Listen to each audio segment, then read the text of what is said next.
అందుకే అధ్యక్ష తమరు కూడా అక్కడి నుంచి ఆదేశాలు ఇవ్వండి, దీని మీద చర్చ జరగాలి. మీడియా మిత్రులకు కూడా నేను అడుగుతున్నా, మీ సంఘాలు ఏవైతున్నాయో సంఘాల నాయకులను కూడా అడుగుతున్నా, ఎవరో జర్నలిస్టులు లిస్ట్ ఇవ్వండి.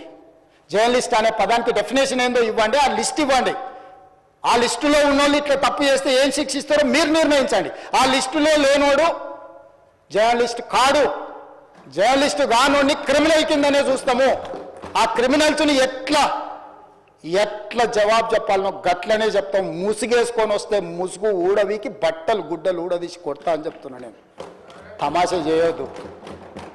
నేను కూడా మనిషిని, నాకు చీమునెత్తురుంది. అన్నిటికీ బరాయించుకుంటే తప్పులని అన్నిటిని మోసుకుంటే ఏదో కుర్చీలు ఉన్నా కాబట్టి ఊరుకుంటా అనేమన్నా ఏషాలు వేయదలుచుకోరాం. అన్ని చట్టపరంగానే చేస్తా. చట్టాన్ని పరిధి నేను దాటను. ప్రతిదానికి ఒక శిక్ష, ఒక విధానం ఉంది. ఏది కూడా పరిధి దాటను, ఎందుకంటే నేను ముఖ్యమంత్రిని. చట్ట పరిధిలోనే అన్ని శిక్షలు ఉంటాయి. జర్నలిస్టులకు కూడా నా సూచన, ఎవరు జర్నలిస్ట్